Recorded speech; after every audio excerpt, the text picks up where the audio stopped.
think he's just doing this on purpose. Yeah. So I started the recording. Obviously, I'll edit it, but That's fine. This is one way to make us grumpier. oh, look at that face. Yeah. We could sort of pretend what he's saying. It's probably something profound and amazing, and we'd be like, yeah, that's totally what we think too. Yeah, absolutely. It's nice of him to offer to make a $50,000 donation to the Grumpy Past Masters. Very, very generous of him. For the group for the next 2 years. That's very nice of him. Jerry's still waiting for his M&Ms. He was he only was going to agree to be on here if he got his green M&Ms, but somehow they ended up in my room. So that's your loss, Jeffrey. But maybe his past senior grand ward some clout over these things. No, I don't. Isn't that wonderful? You can't, it's back 6 months ago you could walk in anywhere, announce who you were, and they just come running and handle your beck and call. And God, is that not so inaccurate? Well, let's look at it this way. You could have any meatloaf meal from any lodge that you wanted from anywhere in the world carrying that title. You joke. Tonight my dinner, leftover meatloaf and leftover green beans.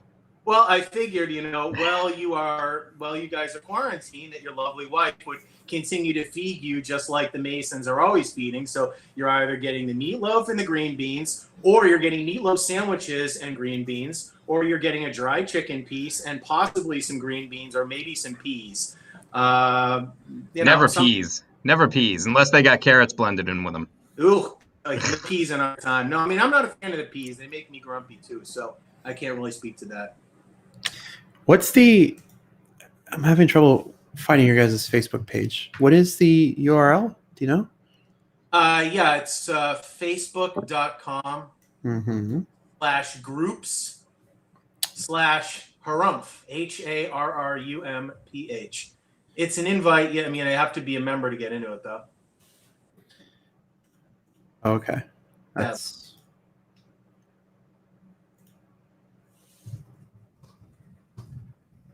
Have you presided in the East, brother?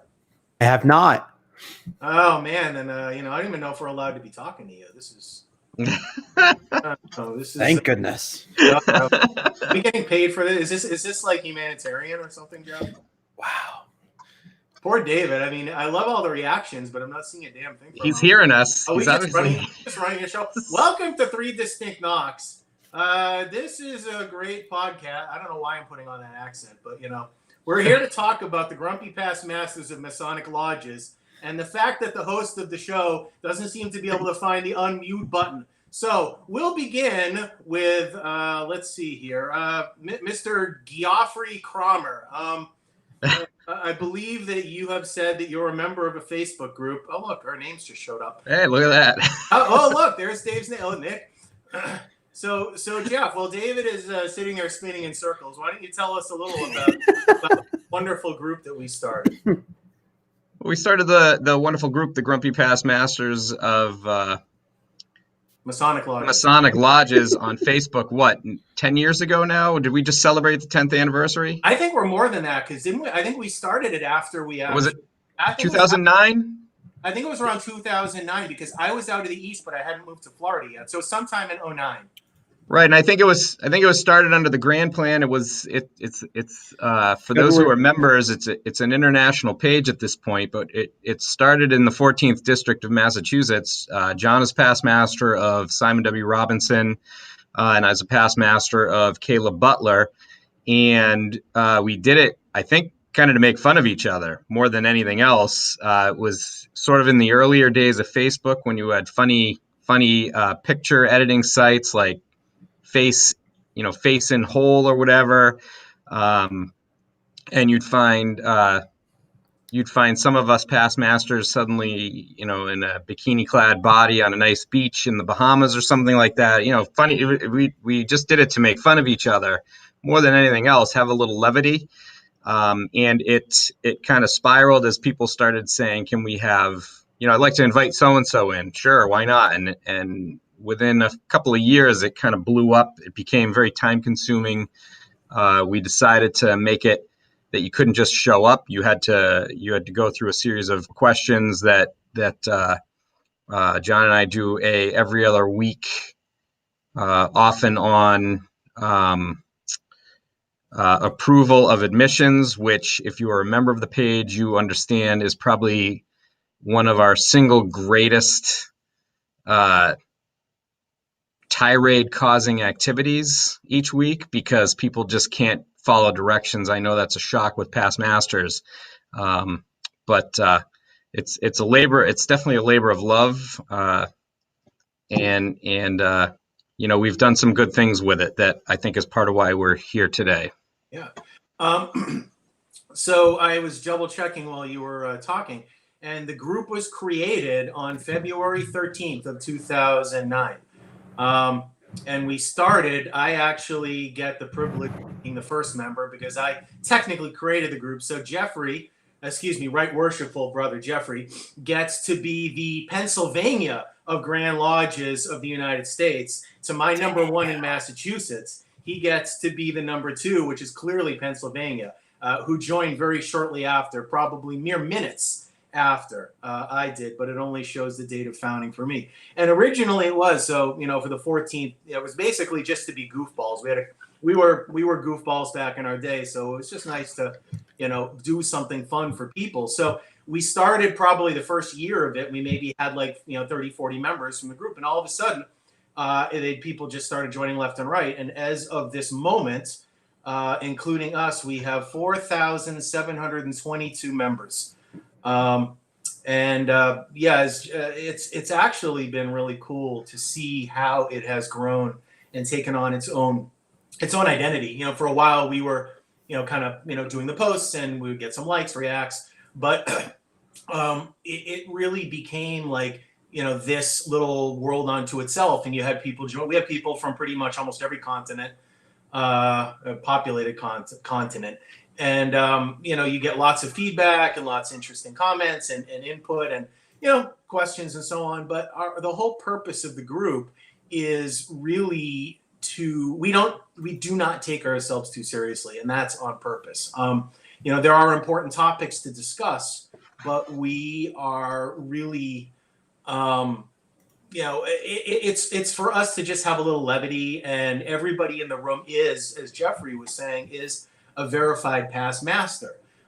So we are and they are either verified by us, by these people sending us information, links, or an email with proof, or anything showing that they were a past master that we verified, or they are vouched for by a member that's already in the group, giving their information, which lodge they serve, what year, if they have any other titles worth mentioning, and so on. And for 12 years now, it's the one thing that nobody seems to be able to do right. And it gives us the most agita, but we continue to enjoy it anyways. But yeah, it's been pretty cool. And I will now look at the guy below me here now, Brother Riley, to see if you have your, if you're working again, if you're up and running. Anything? Oh boy. That looks like a no. David, just join through your phone again. Yeah, come in through your phone, man. We'll keep vamping for now, because unfortunately I can't read lips. Gosh, Dave, it's rough. The whole format of this thing. We didn't get introductions, where you guys are from, what lodges you're past masters of. Dave, 10 words, because of course he can't say it in 2. Is it bigger than a bread box? Well, I'll tell you what. Why don't we, if we can, we can happy to do introductions, or Brother Nick, do you normally, or does Dave normally handle the flow of these things? We normally have a flow, but that's been taken completely out the window now. So we'll freelance and I'll edit it in the end. Okay. Well, then we'll back up a little bit. So I am, there goes. Oh, he's gone. All right. Coming back with the phone? Yeah, maybe. We'll see. Well, until he goes in. So I am Jonathan Schreiber. I hail from the great state of Massachusetts. I joined Freemasonry back in 2000. Simon W. Robinson Lodge in the 14th district, the finest district in all of Masonry. I started in, as I said, 2000, and I was so taken by it, I actually got into line as a inside sentinel almost right away that year to help out, and then I came in officially into line the following year as inside sentinel, and skipped a year because one of our brothers had his wife was expecting. So 2008, I served as Master Simon W. for a year, right on the coattails of Right Worshipful Cromer when he was Master, which brought us together and became very friendly. But yeah, that's my experience. And since 2010, I've been down in Florida, running my finance company and also trying to stay active with Masonry, mostly through connections back to the lodge and through spending a lot of time working on the group. And that's me. So where in Florida do you live? You know I live in Florida, right? No, I didn't know that. I live in Wellington, over by West Palm. Where are you? I'm in Boca. Okay, so you're like a 30-minute drive from me. I'm like right there. Yeah, that's awesome. That's pretty cool. Yeah. Do you go to lodge down here? No, I honestly haven't. I've been invited a couple of times. The one closest to me is Bicota. And it's just been one of those where, so it's Bicota is over in Green Acres, and then the other one is Boynton Lodge. And that was right over by my office by Congress and Gateway. And I did visit there once. John Karoom, now deceased John Karoom, rest his soul, was secretary when I was there. But that was like 8 years ago. And I never felt, after having been master up there, it's really what I wanted to do. And I felt like I had my great circle of friends there and brothers. And I thought, well, I'll just, I'll continue to enjoy Masonry. But if you're a lodge member down here, I'd be delighted to suit up and join you sometime just to get a little lodge and fraternal time. That'd be awesome. I can't believe David didn't tell me that you live right around the corner from me. Well, he's in a few words, as we just discovered. He Uh-oh. Can you hear me now? Kind of. In and out. But you're better. Hold on, one more improvement I can try to make. Turn the router off, turn it back on. Just join from your phone. All right. Well, you seem to be good for the very moment. So pay another $30 to wherever the place is. All right. You're good, man. All right. So one of the purposes of the Grumpy Past Masters group, it has always seemed to me, is to solve all the problems in Masonry. Or start them. Yeah, well, that too. I think that's the purpose of Grand Lodges. But anyway, if you hold your hands up to the cameras, please, and turn them around so that we can see which way are the points on your rings. You're wearing a commandery ring. It's always upside down. oh man, Which way did the points on your ring go? the heck is my ring? You wear them pointing in. That means Jonathan must wear them pointing out. All right, I will. No, that's out. Oh, out. Yeah, you're right. Oh, there we go. All right. Well, we have a definitive answer. Out. Points go out. Of course. I'm surprised because I thought the correct answer was the ring goes through your nose. For argument's sake, it goes sideways. Yeah, it goes sideways for argument's sake. You need one of those spinners. Gosh. So, one of the things that I have come to really dislike in Freemasonry is the kind of older member who hangs around, who waits for the new guy to get a ring and then tell him that he's wearing it wrong. I think that's one of the worst things we do. You have this new guy who's all enthusiastic. He's gone out and bought a ring. It's probably the size of a dinner plate. He's all happy about it.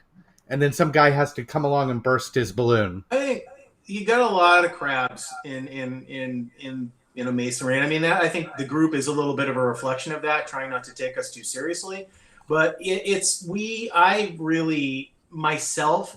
find myself having very little patience when people just want to get so nitpicky about things that you're forgetting the purpose of what we are. Fraternal lodge, to care for one another, to be there for each other. And if all you're worried about is which way you your ring, I think you've got your priorities wrong. I understand the need for certain, tradition and in action, but don't just jump in and criticize. Help, offer constructive feedback, offer your opinion, but don't just stand over somebody and tell them this is the way it has to be, because that's how that's not a sustainable feature. Honestly, the only time I really hear the argument is on our page. And typically it's because someone, I think, feels that the page has been too quiet and wants to start something. So they'll throw that out. Or if we see a contentious subject getting a little out of hand, one of us might throw it into the comments, and all of a sudden that just steers the argument right to the ring. So it's actually a good little deflector sometimes. Oh, well, using it on past masters is perfectly fine. Just don't use it on the new guy. Like, wait until they can build up some, thick skin and have some scars before you spring that on them. Then the other great question in Freemasonry is, why don't they do it as well as we did? Oh, yeah. Wish I could tell you, because, as far as I'm concerned, in my year, everything was flawless. And as every year passes, what my delusions of my year grow stronger and stronger. It's amazing at this as your memory grows weaker and weaker. Yeah, as my memory grows weaker and weaker, my year gets better and better. It's really amazing. At this point, our ritual was perfect, our floor work was flawless, and we served up with the minus non-green bean meatloaf meals. And that's why past Masters Night, you always see the most flawless ritual, even if others don't believe it to be so. That's correct. And it's usually truly alarming. Massachusetts has a unique provision, as far as I know, it's unique provision in its constitution as compared to most other Grand Lodges, which is that floor work is at the discretion of the master of the lodge. So my position, my year when I was master, was that the floor work was absolutely flawless because that was my discretion. 100%. It's an excellent approach to it, and it works. And constitutionally impeccable. that plays. That works. Beyond reproach, I believe, is the word that you would look for. I also will say that the year I was master, my lodge did the district exemplification. So in Massachusetts, like many other jurisdictions, lodges are expected to exemplify a portion of the work in front of a grand lecturer who then corrects you for the tiniest mistake that you make, because that's the purpose of it, is to educate you and teach you. And it was a second degree, and they called the lodges in sort of whatever order they decide to. And our lodge was called right at the beginning of the middle chamber lecture. And so we got up, we took our stations. The senior deacon took off and did about 2/3 of the middle chamber lecture before the grand lecturer stopped him. And then the grand lecturer paused, very dramatically turned to me and said, "Worshipful, that was perfect." Because I had not a move to make nor a word to say the entire time. Not bad. So those are the best exemplifications. I got to say, my though, diary for that day reads, "Was perfect at exemplification." yes, I was talking to my worshipful master down here, and he was stressed out about COVID, and I said, "I mean, you're really going to come in under budget this year. Think of all the money we saved." And he wasn't happy. But it's like, you're going to screw up the budgets for years and years to come. There's going to be some guy going over the record books in the future and being like, why didn't they spend any money this year? So, but I think the biggest question that I've seen most people ask is whether all the non-worshipful masters are asking, does the line advance, or does everybody redo their station? And all the current worshipful masters seem to be in unison saying, please don't let us redo this year. I think you're seeing a lot of lodges advance. A lot of York Rite bodies are advancing. A lot of Scottish Rite bodies are advancing, just because it impacts the flow if you don't. Yeah. And if you were able to accomplish most of what you needed to accomplish during the course of your year, it's probably better to advance now. And if you were left next year, if you're left without having the opportunity to really run your lodge because you weren't able to meet, then maybe you stay and do another year. Mm. Hang on one second. For some reason, my audio just dropped out. I think it is really hard for guys who had all these plans and who were, they were getting ready to have a big table lodge or some other big event, and then just all got taken away from them. I really do feel for them. When I was master of Amicable, I would have cheerfully done a second year because I felt like I had just figured out a few things, not everything. But I couldn't figure out a justification for it because the guy who was behind me, I don't know if you remember Chris Gerber, but he was great and he was a great master of Amicable. I couldn't figure out how to sabotage his election, so I only got to do 1 year. Oh, happy birthday to Amicable, by the way. Yes, thank you. Today is the 215th birthday for Amicable Lodge, the 214th anniversary of the institution of the lodge. A picky point that people were fighting about earlier today. Of course you were, David. 1805, when Thomas Jefferson was president of the United States, a bunch of guys got together and decided that it sounded like a good idea to form a lodge in Cambridge. Is that really? Wow. And back in the day, it was customary that you would form a club that was not a lodge, but was a club of master masons. And you would have all the officers that a lodge has. And they named their club the Aurora Society. We don't know why. And then they had elections monthly for all officers. They elected the junior steward and the inside sentinel every month until they decided that they were ready to petition the Grand Lodge for a dispensation. And just before they petitioned the Grand Lodge for a dispensation, they had decided on the name Oriental Lodge. Okay. When they went to the Grand Lodge, they found out that Oriental Star had just been granted a dispensation. Ah. And so there is no record of how Amicable got chosen as a name. So the theory that I promote, much to the annoyance of worshipful Keith McKinnon, who prefers his history to be, historic. But the version that I promote is that they opened a dictionary and went, Aardvark Lodge. No. And they got to Amicable and were like, hey, that's pretty good. So that's my version of the story, and I'm sticking to it. Goodness. You guys were also saying that you guys do some kind of charity in the Facebook group. Yeah, and is my audio back on? Yes. Yes. Yes, Okay, you're cool. here. Outstanding. Yeah, I mean, as time went by and we got a ton of people in it, I think Jeff and I were, saying to each other, why not, do something with this? I mean, we, not looking for any personal gain. But we said, why don't we, consider actually seeing if somebody wants to print some stuff for us, and then we'll pick a charity to go. So we actually do, sell several things on the page. I don't have examples of everything, but we got a t-shirt, a polo shirt. We have these handy dandy little patches. We have these nice lapel pins. Have to have lapel pins. With Everybody's Mason. got to have a lapel pin.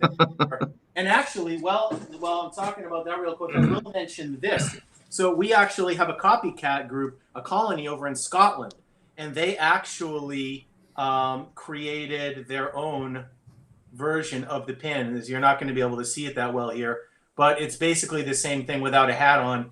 And instead of the English, that's not the way we did it.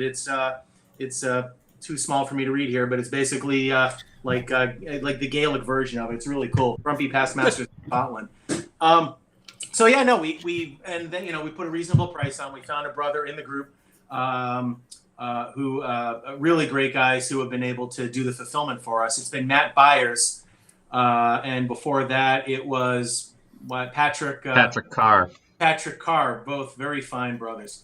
They've been doing all the fulfillment for us, and then all the proceeds have gone to charity. So it's been great. I mean, we've done these. I think I was showing like the challenge coin here that we'll do again at some point. The official. Ooh. I gave all mine away. I don't even have one. I keep a couple just in case, and the last one I gave out was the Grand Master of Mass. We decided it would just be nice to do, and the disbursement's been nice. Jeff, you want to cover what we've done with it? We did. We've done 2 disbursements, I think, in total. The first one we did was down at the Grand Lodge of Connecticut. When we first started out, we chose the MMRL, the Masonic Medical Research Laboratory, which I think is now under a new name. And I think our initial give was about $500 to them. And we did that with Simon Laplace, and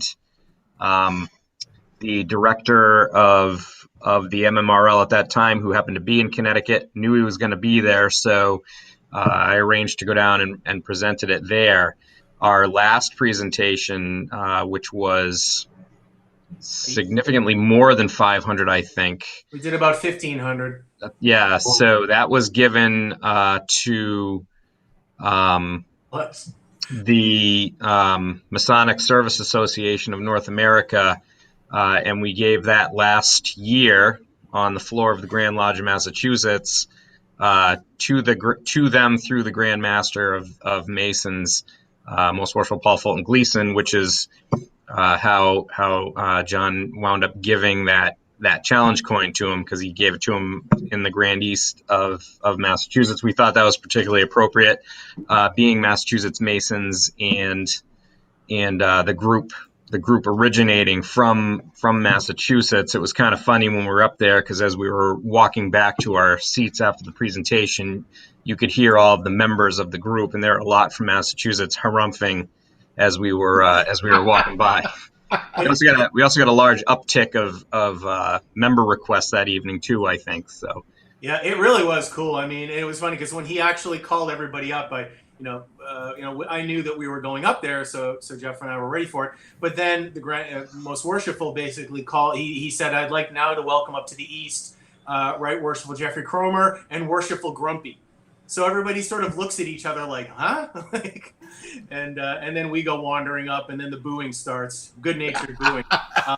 But it was really fun, and I mean, for me, I'm one of the reasons I joined Freemasonry. I was interviewed back in 2000 by at the time the Master of the Lodge, Bob Shore over in Lexington, Mass. And he said, and Bob Can actually said to me, the senior warden, said, "Why do you want to join Masonry?" And I said, "Well," I said, "a lot of reasons. One is because my coworker, thought I would be a good match, and because my father was a member. But I said I want to do more than just donate $5, to a cause." So I said, I think in numbers we can do amazing things, and I know even just the Grand Lodge of Massachusetts gives out just millions and millions of dollars to great causes, all the time. And it really meant something to me to be able to join this group of brothers who wanted to just give of themselves. I mean, that's Masonry is really about, contributing to working together for the greater good. And that meant a lot to me. So I think the fact that Jeff and I have been able to do that through the group to some degree has made me continue to be very connected to Masonry, even when I'm 1,500 miles away from my mother lodge. It really has made me, it's just strengthened those ties. And through it, I've made a lot of friends and connections that have meant the world to me. So it just makes me happy. It's a labor of love. And running it and doing fulfillment and everything can be a bit of a, herding cats, but I wouldn't change it for anything. I think it's a wonderful thing. And it gives me excuses to go up to Boston and hang out with Jeff. So it's a win-win. Win-win. Yeah, it's a win-win-win, because when you're hanging out with him, the rest of us don't have to. Ooh, wow. I sense a challenge there. Although the truth is, is I have to say he is one of the better dinner partners that you can have at Boston Commandery, because all the servers like him, and so if there's extra desserts, being at his table can be advantageous. It's funny. In all this time, I can't think of. I mean, I think Jeff and I have maybe broken bread just once or twice. It's just in our travels because I disappeared so quickly. I have not had this much of the pleasure, but it is always great to watch from afar as he has done so much for Massachusetts Masonry and the ancillary bodies. It always impresses me. And I'm proud. I mean, since we're outside of the group, I can't just talk about being crabby, but I'm genuinely proud of him for everything that he brings to it. So I'm just honestly glad to just be part of it and be able to work with somebody like Jeff who has connections, so that we can go and do really cool stuff like what we've done. I think one of the things that I really admire about what you all have done is that you've taken a bad stereotype in the fraternity that has a little bit too much of the sting of truth to it sometimes, and turned it into something funny that promotes fraternalism, that keeps guys from taking themselves too seriously, perhaps. I don't think you would survive as a member of the group for very long if you took yourself too seriously. And you've managed to raise a little bit of money for good causes doing it while having a good time. I've always said, if you're not laughing, not everything in Freemasonry is about laughter. But if you're not having some laughter with your Freemasonry, you're not doing it correctly. And I think you guys just have a really good balance there. And you made a decision at some point, whether it was intentional or not, that you were going to keep the group very dedicated to its very limited scope. So you do let some serious discussions occur, but as soon as things start getting flamey or personal, or people start behaving poorly, you shut it down really fast. I really appreciate that, because I see the mess that some of the other Masonic Facebook groups unfortunately descend into. And I think in a way, for a group that isn't supposed to be serious, you do a lot more serious work than you realize. We advise people to head to those other groups when they really want to get into those discussions, because it's just not what we're for. How often do you guys have to kick people out? How often do you, when does it really, guys, how's it going right now with everything going on in the world? Because I don't know if you've seen some other groups, but there's some dumpster fires. Well, I'll say this, and I'll let Jeff touch on it as well. But right when all of this started, I saw the first post come on to the page, and it was, I forget if it was pro or anti, protest side, but the minute that happened, I deleted the post, and I immediately pinned a post at the top of the page that specifically says, brothers, we will not be discussing the protests on either point in here. This is an important topic, but it is a topic that leads to personal peaks and quarrels. And that really violates, to me, the core tenets of Freemasonry. No peaks, private peaks and quarrels. And the rule of the group is no religion, no politics. Period. My personal politics don't matter when it comes to the group. Neither do Jeff's or anybody's. And the minute that people start pushing their opinions on things, you immediately get blowback, and it's not worth it to me. So even though we are not a lodge room, and I tell people that frequently, we still will not tolerate that, because too many people are too passionate about it. And I would love to be able to have political discourse of some sort, but I can't tell you a single time that a topic of politics has not exploded. I mean, I think Jeff's probably felt the same. Yeah, Facebook is there's that fantastic meme of the big red circle that says arguments won on Facebook. None, because you can't tell tone, you can't tell sarcasm, none of that. So you don't know if the person's being serious. You don't know. You really just don't know. And then you have everyone else chiming in an opinion. It doesn't work. And we wanted this group, and there are places where you can do that, as we've said. If we wanted this group to be a place where you could kind of let go a little bit, and bring some levity and have some fun. So hopefully it's a place where people can go to and realize they don't have to be sort of Facebook on, and they can just be funny. They can throw. You've seen some of the pictures that show up there, and we have some regulars, some that people really, really hate that we like to throw up from time to time, just to keep people honest. I'm sure everyone knows what I'm talking about who's been on the page, but we will have people that like to test us too, and sort of try and push our buttons to see how far they can take it.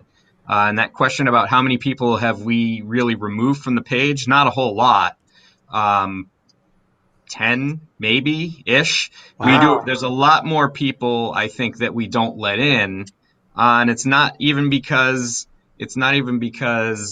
they're not a Mason or they're not a past master, although we get those too. It's because we have 3 simple questions we ask, and people can't seem to even bother taking 3 minutes or less to answer those questions, or when their friends invite them in, they just invite them in and leave. They don't introduce them, so we have no idea who they are, why they're there. So that's where you'll find we don't let people in than we would remove people. Yeah. So, I mean, I think to expand on that just a little bit, we've actually probably dumped less than 10 people in 12 years. And that really gets to the point where we have done our best to be respectful and say to people, listen, don't do this. Do not post these things. They're not allowed in here. And, it's at some point where people just are, you always have a few that are there to stir the pot, even amongst the past masters. We are not infallible people, present company accepted. But heresy. We are all imperfect beings, but we try to tell people, listen, just don't, pardon my French, but don't be a schmuck. And sometimes people just can't contain themselves, so we finally just have to say, look, this isn't for you, goodbye. For the most part, though, and I think you found this as well, is when people have gotten their hackles up a little bit, or they really just start to push things, we will be fast to delete comments, and then they will be very fast to message us and be like, hey, what the hell? And we'll just reply back and say, I told you, that's against our policy. If you have a problem with it, leave the group. And 99 out of 100 times at that point, the response is, okay, brother, I respect, I don't agree, but I respect your answer. And that, to me, is good Freemasonry. It's how do you work together to find that common ground? So I think that it's become common knowledge that we don't tolerate a lot of that, and it's kept a lot of people out. But for the people that we do invite in, and I think that because everybody is a verified past master, for the most part, you're already getting a level of people that have been dedicated to service and dedicated to being there and doing things with others. So I think most people realize that, and for most, it's never a problem. And I think we far more often will get complimented on how we handle it than criticized for censoring. Yeah, I'm a deeply political person. The rule for my personal Facebook page was, you asked to be my friend on Facebook, that means you asked for my opinion.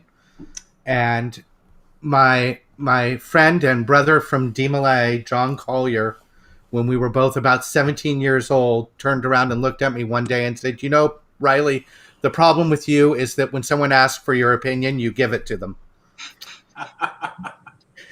So I have a long history of being mouthy about politics. I love comparative religion and love talking about religion. I will talk your ear off about religion. I exhausted Jeremy Gross, for those of you who know Jeremy. It's not possible. Not possible. Fake news. I exhausted him on a trip. But I also like that there's a place where you can have a respite from that. Life isn't meant to be a constant combat.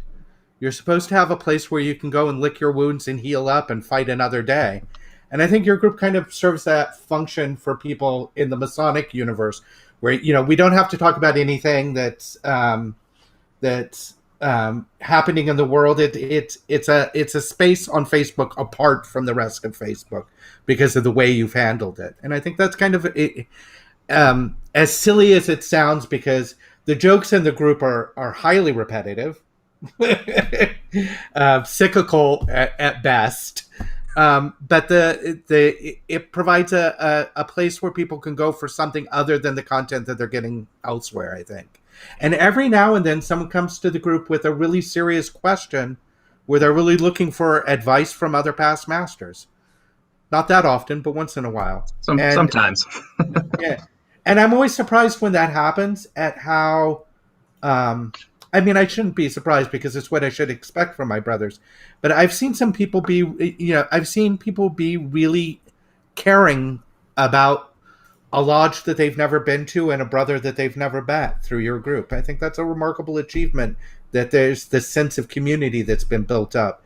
And it could have never happened if it was, the Wild West that the rest of Facebook is, or that my personal Facebook page tends to be, because of how I conduct myself in the world. So I think, it's a good thing in that respect. Now, I know that you have a very strict how to invite someone to join the group policy, which I think you change every 2 weeks in order to confuse everyone. Is that No. The number you have reached. I don't understand. It's the funniest thing in the world to me that you have a whole group of past masters who have all assembled as past masters who can't seem to figure out a simple 2-step process. There's where you know that the whole theory of Masons ruling the world, if a person can't add to our page, it's not that hard. My dad was in the United States Air Force, and he claimed that at one point a NORAD watch officer who he had previously worked with put the wrong tape in the big computer bank, and instead of doing a drill, it actually opened the missile silos. Oops.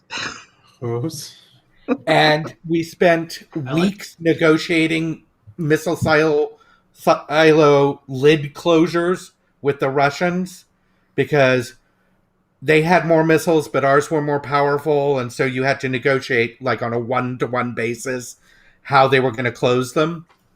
I don't know the truth of the story or any more details because, but I think that may be proof that past masters do actually run NORAD because it's very much how I see things going with this simple 2-step process.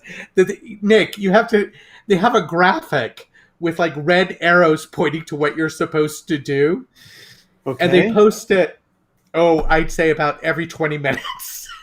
And still people don't seem to be able to do it. And we actually changed it to the point where we actually have it in our when you request to join the group, it actually specifically says, will you add people the correct way with a description? And people and then still it's like, a week later they add 20 people, and whichever one of us is in charge that week of reviewing, like message, or the one that's not in charge messages the other and goes, you got to deal with the 20 people. But then we get to ad shame the brother who did that, and half the time the answer they come back with was, oh, that was an accident. So, yeah, I wondered because it looked like you had your daughter, your great grandmother. There's these 5 other people you said aren't even Masons. You just hit at everybody. So. Why is your dog coming in? And look at that! I just got an email that Nicholas Harvey asked to join our group. I wonder if he's a past master or not. Hey, well, I'm not, and I canceled it. But I was trying to figure out what you guys. There's too much text on there. All those questions you guys ask. Oh, hush. We asked 3 bloody questions. And you use like 4,000 words to do it. Yeah, because it's like the old joke. If you want to get a kid to actually use a shower correctly, you have to tell them, turn on the water, take off your clothes, get in the shower, use soap, wash off. Otherwise they don't. So we actually have to, ask some questions. But I'll take that under advisement. That all sounds very complicated. Well, they're past masters. It's not complicated. No, the best part of all, though, is they'll go through all those questions, and then the very last one where it says, do you agree? They don't answer it. And if they don't agree, we don't accept them. So, look, the first question is, are you a past master? The second question is, what the heck's the second question? Can you vouch for it? Or, whatever. Is where did you serve? The third is there a name of somebody that can vouch for you? Or if you've been added by somebody, they'll vouch for you. And then it's, do you agree to the rules? You're summarizing that. It's such the Cliff Notes version. Well, You have to understand, Nick is a millennial. The longest thing he's ever read was a meme with Jay-Z on it. So that one was funny. well, you gotta, but also consider that most of the people joining are past masters, so they're. I don't know. I mean, I imagine we have a handful of millennial past masters, but most of the guys joining the group are well over 30, probably 40, for argument's sake. So, 100.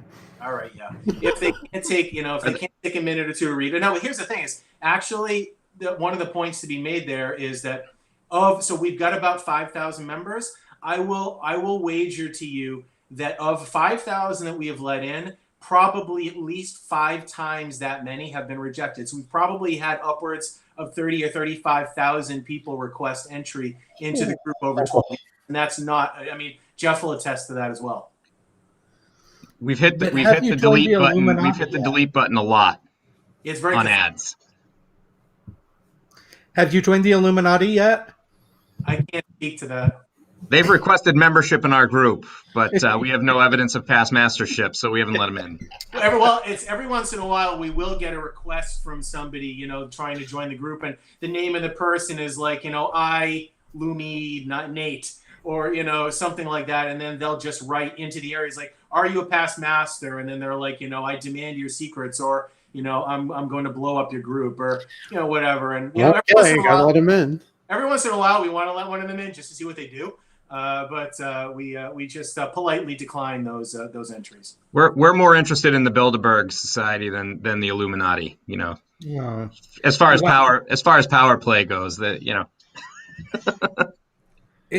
It's typical of Joff to think that money equals power in all circumstances. I quote Cersei Lannister, sir. Power is power. The other thing that I like about this is that it grew up organically. I like that, you had a good idea and you ran with it. It didn't require the meeting of a Grand Lodge committee. It didn't require the approval of 400 people. It was just a fun idea that you had that you ran with and that worked. I think we need a little bit more of that kind of willingness to try something in the fraternity, and a little less Zoom meetings? Can we say Zoom meetings? I'm so zoomed out with Masonic stuff. How am I doing more Mason stuff now than I normally do? It gets cumbersome after a while. I'll agree. It's nice to talk to people, but at some point, you do hit a saturation point. I try to keep mine fairly limited to like my lodge and occasionally one of those 9 o'clock toasts. But at some point, I find my mind just drifting all the time, and it's just. I went to an OES Zoom meeting. I'm sorry. That was, and I think there was roughly 300 people on it. Oh yeah. Wow. Yeah, it was super popular, and I am not exaggerating. Each person was like, "Hi, Sally. Hi, Mary. Mary. Hey, it's Charlene. How are you? Can you hear me?" And it's like, mute everybody. Zoom bingo. My mother was a member of the Order of the Eastern Star. Both my grandmothers were members of the Order of the Eastern Star. And I'm fairly convinced that if I make it to the pearly gates without being a member of the Order of the Eastern Star, I'll be met with a committee with billy clubs. But I'm trying to keep my membership joining date as close to that moment as I can get it. You should join. Their ritual gets harder than ours. I am not a fan of martial ritual, so I know. I agree. What's the current membership of the group? I think it's a little over 4,700 ish. Yeah. Hang on, I'm looking right now at the group. It is currently. Oh, we've lost 800 people so far during this cast. 4,722 crabs. Yeah. Crabbing. Yeah. When you, And we have the United States, Canada, England, Scotland. Ireland, Ireland. several, good chunk of Asia. the South American countries, Yep. several African countries. Korea. I know we had somebody from Tanzania because I Oh, saw that. we just got someone from Croatia the other day. I think that's our only Croatian. France, Germany. France has Freemasonry. Grand Lodge Nationale Français is recognized. Yes. So. Yeah, there was briefly a period of time. There was a time where they were not. He Yeah. came in after they were re-recognized. But no, we have. I think all the Australian Grand Lodges are in. Yeah, it's with Facebook. It's hard to tell where it's hard to track that, and I don't think we've ever really kept a list. It was funny while you were rattling those off. I was just jumped to the page to try and see if I could find it because there is. I forget exactly where the insights are, but no, we actually have. It's an amazing how far it's actually gone. We have representation. I was saying earlier, from pretty much every populated continent except Antarctica. The people that one of the really cool things about having a group that is that diverse is you have people from so many different Grand Lodges or lodges jurisdictions, and that so many that have served in different roles in different areas that you can put out a topic and you can get 100 different bits of input from people talking about how this or that works in their district. I actually think that that's one of the coolest things about the group is that it's, they say the universality of Freemasonry, and that it really is everywhere and everybody has the same intentions, and goodwill, for the most part. But it's you'll get input on how little things are different no matter where you go, either ritual or how you wear, your aprons. That's always a big battle in the group. Or anything as simple as, the rule that we have for letting people in is because the Grand Lodge of Massachusetts, where the group was founded, allows an installed master to be considered immediately a past master the minute their butt hits the chair.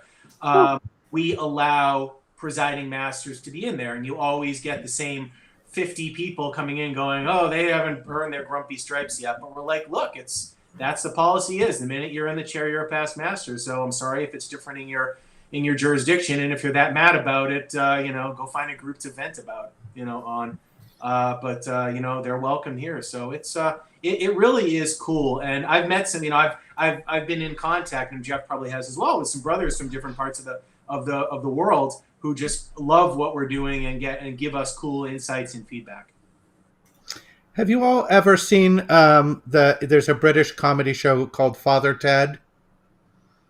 Called what? Father Ted. No. No. It's not particularly relevant except for it. So this Irish priest gets he takes all his church's money to the casino and loses it all, and so he gets exiled to Craggy Island, which is this little island in the middle of the Irish Sea, with a very small population of people he's supposed to take care of. And living with him is an old priest who's senile, drunk, and obnoxious constantly. And at one point, this group of bishops is coming to the island for some reason, I don't remember. And they're worried about how they're going to present this old priest to the new group, to this group of bishops. And so they teach him a phrase that he can say no matter what he's asked. And the phrase that they teach him is, that would be an interdenominational question. Right? So no matter what is asked, that would be an interdenominational question. And it works for the most part. It breaks down at the end because it's a comedy, right? But I've often thought that in Freemasonry, that is a jurisdictional question, is usually the right answer to anything people ask. I don't think people realize how differently things run outside their lodge, never mind outside their jurisdiction. We use that in the page quite a bit, I think, because you'll get those kind of you were talking about, some serious questions come up, and sometimes a serious question comes up that's very serious in that brother's jurisdiction, and people from 50 other jurisdictions will all start to throw in their 2 cents, and they're wrong to that jurisdiction. But they'll fight how right they are and how their jurisdiction is more right, and it gets kind of funny. And sometimes those are ones where I think we've had to mute a few of those because, like the brother just wanted to know something. Right. You don't need to take it that far, but yeah. I do think that people have some strange ideas about what's mandatory and free for it to be Freemasonry. When we have the landmarks, they're published in Massachusetts. Massachusetts says here are some landmarks, and there's more. We'll tell you what they are when you violate them. We explicitly say it's not an exclusive list. There's more landmarks. We just don't list them, but. Every jurisdiction has its difference. If you go to Norway, the requirements to be a Mason are actually different. You have to be a citizen of Norway, and you have to be a member of the state church of Norway in order to be a Mason in Norway. They do Swedish Rite Freemasonry there. It's Christian only, Lutheran only in Norway. But people don't. I think a lot of people never encounter jurisdictional differences because they don't travel enough. And they haven't encountered me outside of Massachusetts. And my famous position that Massachusetts is the oldest jurisdiction in the Western Hemisphere. So anything you do differently from Massachusetts is an innovation in the body of Masonry, which I have sworn to oppose. And so they don't realize that they're doing it wrong. Yeah, that doesn't go over well in some states. I've had things thrown at me. Admittedly, they were mostly soft objects. beware of flying trowels. Yeah. Oh goodness. It's people just, and that I think goes back a little bit to just that people need to take a breath sometimes. Remember that what we do is important for many reasons. But you can't just freak out at anything and everything. It defeats the purpose. Yeah. And it's nice. I mean, to be able to travel around and see these, get the experience from other people that makes us all better, in doing such. So, I mean, it's been a pleasure, even though I haven't had a lot of time to visit lodges on our travels. When I've been to the Grand Lodge of England and Grand Lodge over in Japan. It's really, you meet, and no matter what, people always have different opinions and different feelings on things, but for the most part, just good people who just, want to learn more. And, if you start there, then, the world's your oyster for meeting and getting to know a lot of good people out there. And I think having a group that has such an international contingent in it is really nice. People don't realize how much bigger the fraternity is than their lodge. Nick has a wonderful story from his honeymoon about encountering Masons in Australia. When you're on your honeymoon and you go to lodge, you have a very, very tolerant wife. Yeah, long story short, she's super amazing.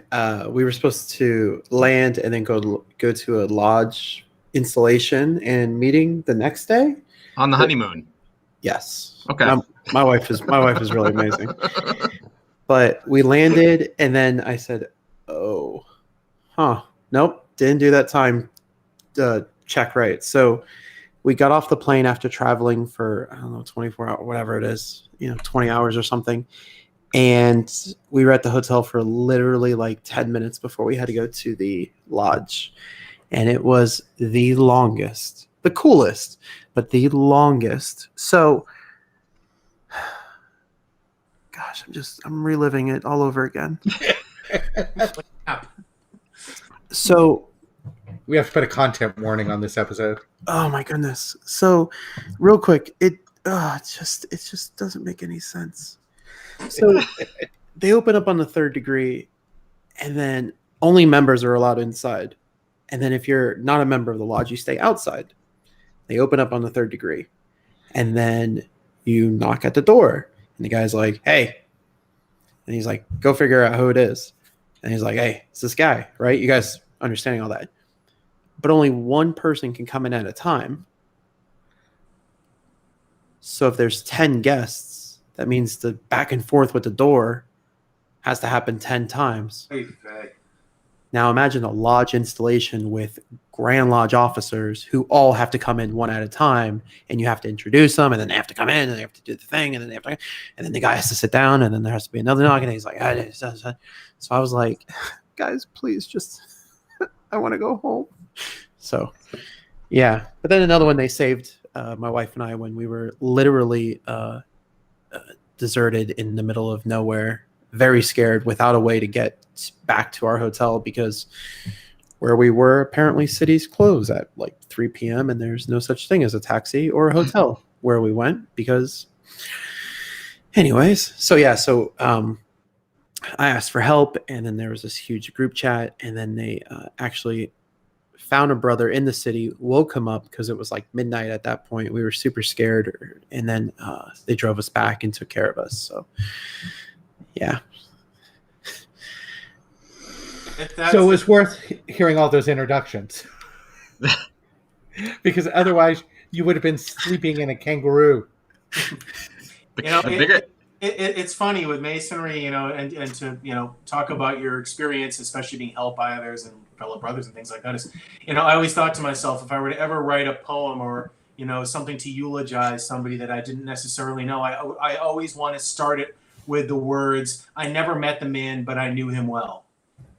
And it's kind of cool, and I think one of these days I'm actually going to turn that into something. Do I have to trademark it on here or copyright it? But I think that little phrase really encapsulates a lot of what Masonry is, because we're all coming from the same general good-hearted manner, and those of us that hold on to it and take it from there, you know, we all have a lot of that in common. And I think that that's a wonderful thing, that it's like, you know, it's this friend that you haven't met yet, and because they really are. I mean, these are people that just do the same thing, have the same experience, and they want the same things because you join this to be serviceable to others. So that immediately says something about us as people. So I think it's awesome. Yeah. So, both of you have had the opportunity to do a few things that people don't usually get to do in Freemasonry. What's the coolest thing that's happened as a result of the group for you? Jeff? Of the group, I'd say when traveling outside of, you know, your kind of comfort zone and, you know, your local district or your state, leaving Massachusetts and going to other Grand Lodges, because of the group, you can say, I'm going to be such and such, and people will meet you. So you already have that, you know, Masonry has that benefit of we have that established connection where we don't necessarily know each other, but we have that piece in common. But when you can then say it to the group, when I went down to Grand Lodge of North Carolina last year for their session, I put on the page, I'm going to be at the Grand Lodge session. Anyone going to be there? And I had 5 or 6 people come up to me as I was walking around by myself during the session, between the break and the session, who came up and introduced themselves because I had said it on the page. And you know, I think that's kind of a nice thing. We're worldwide. We're a large organization, but a small organization. You know, we are a family. But it's not always easy to meet the people in our family outside of our local area. So having the resource of that page is kind of nice, and I do like that about it because it gives you that connection that is part of what a benefit of being a Mason is. Only it enhances it. I think for me, Jeff, in his Masonic career, obviously he really has had a lot more time to travel specifically for Masonic things. So I haven't had the pleasure, sort of a privilege of being able to get out to enough other lodges to sort of do that interaction part.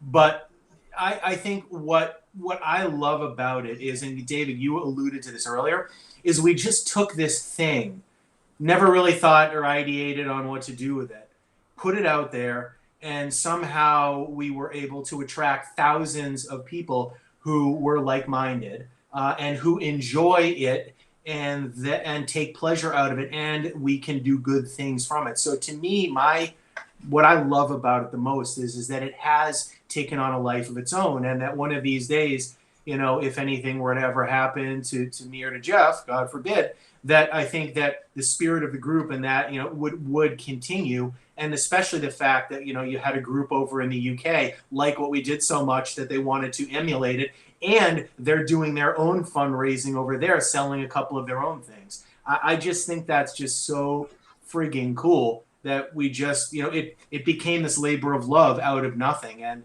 as much as I sit on the page and crab and curmudgeonly cantankerously rattle on, I think it's just cool. I have a great time doing it. Yeah, one of the things that's really obvious on the page is it takes about 3 seconds for you to realize that the crankiness and the grumpiness, there's a lot of good heart behind it.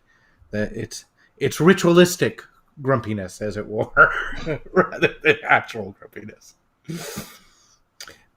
Well, it's wonderful having you all on to talk about it. I think it's a great project and a wonderful thing. Nick, do you have anything else for our two most grumpies?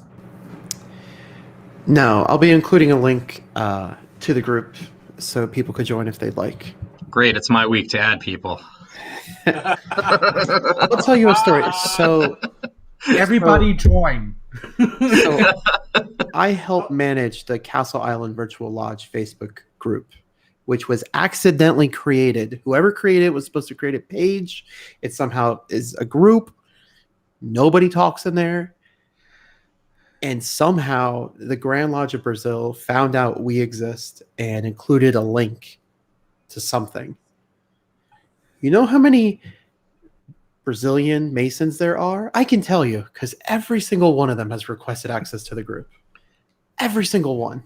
We've had that happen a couple of times. Some Grand Lodge web pages from different jurisdictions have posted us, and we have these strange anomalies every once in a while, and that's usually what it is. Where if it's my week or if it's Jonathan's week, we'll get we'll send the message back and forth to each other. Did someone say something? Because why are we getting 400 ads this week?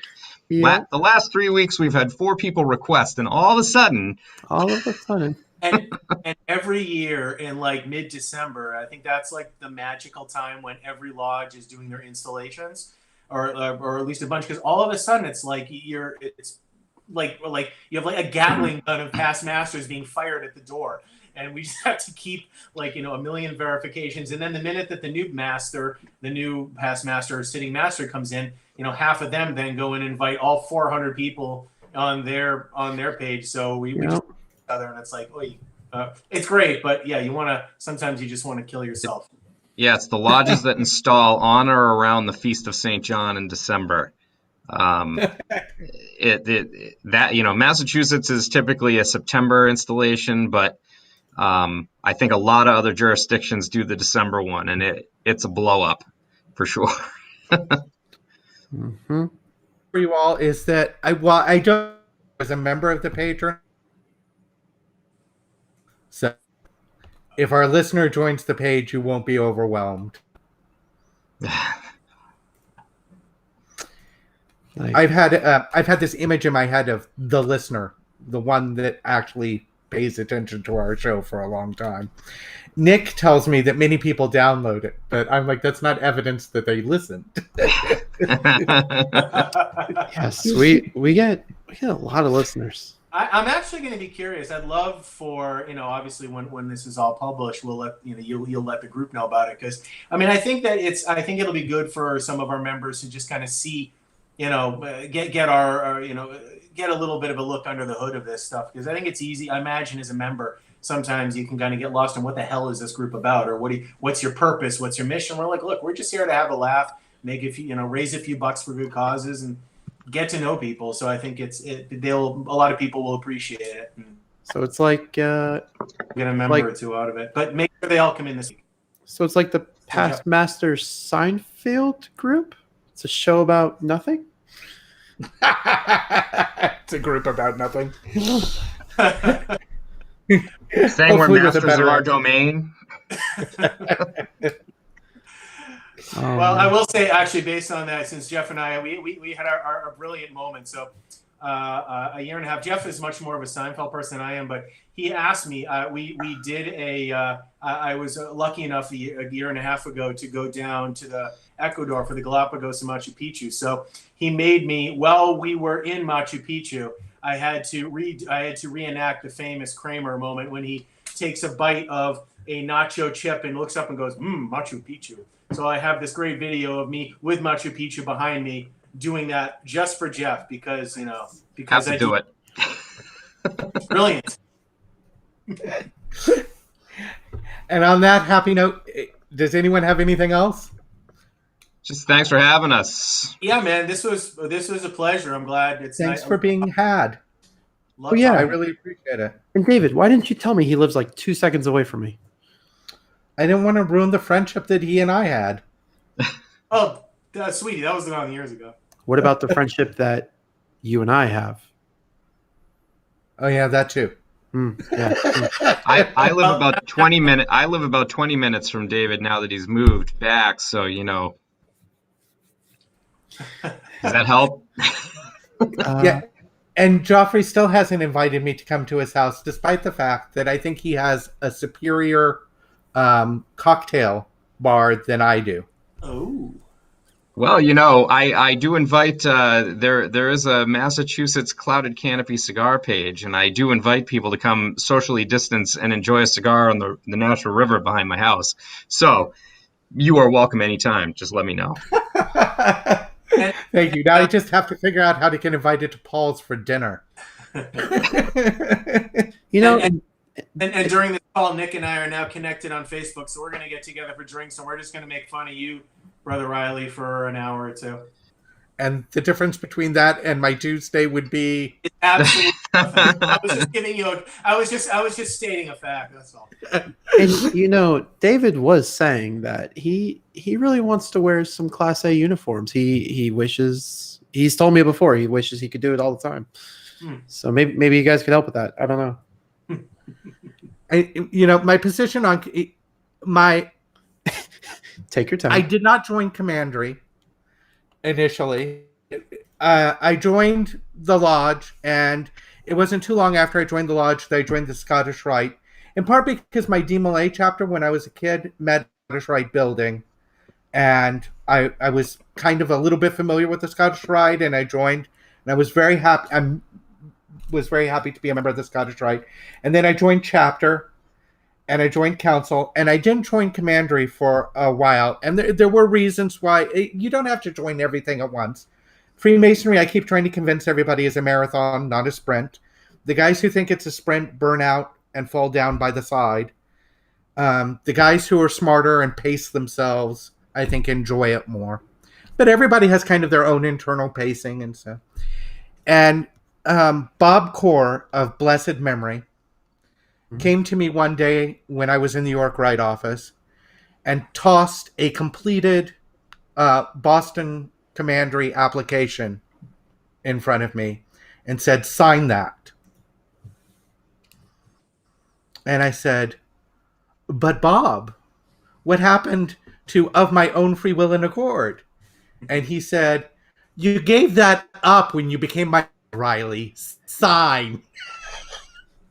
Nice. And that is the reason I'm a member of Boston Commandery today. And I will tell you the truth. Bob was the kind of Mason that you met and you fell in love with, and you would do anything that he told you to do, regardless of how stupid or cumbersome or complicated it seemed at the time, because you knew he would do anything for you. I can't say that I regret being a member of Commandery in any way, shape, or form. But it's not my favorite Masonic body. It just isn't. Everybody has their place. That doesn't happen to be mine. But I will say that if you're going to be a member of Commandery, the place to be a member of Commandery is without a doubt Boston Commandery. Very well said. There's a lot of good spirit there. Good you can't beat the ritual. Most not. But every organization has its moment, right? My commander year there, it was flawless, of course. And Mark Of Shaw, course, I remember it. probably. I remember it well. All I know from I never joined the Commandery, but I did enjoy some time in the asylum. There's a reason they call it an asylum. Absolutely. All right, guys. Thank you so much for coming. I really appreciate it. It's always wonderful to have two Masons that I really admire on the show joining. Again, what the hell? Oh, okay. Sorry. You had to wait. Thank you, David. It really was a pleasure. Thanks, guys. Thank you both for having us. Really appreciate it. You have a wonderful evening. And Nick is our Senior Executive Vice President for Information Technology Implementation and Marketing. So he will on our webpage and on YouTube. And I watched this Korean cooking show, so I learned something about YouTube. Click like, subscribe, and notify so that you'll know the next time an episode comes out. Look at that. I'm doing marketing. Okay, Boomer. Good for you. Yeah, I'm Gen X. There's no way I'm a boomer. My attitude is way too bad to be a boomer. Have a good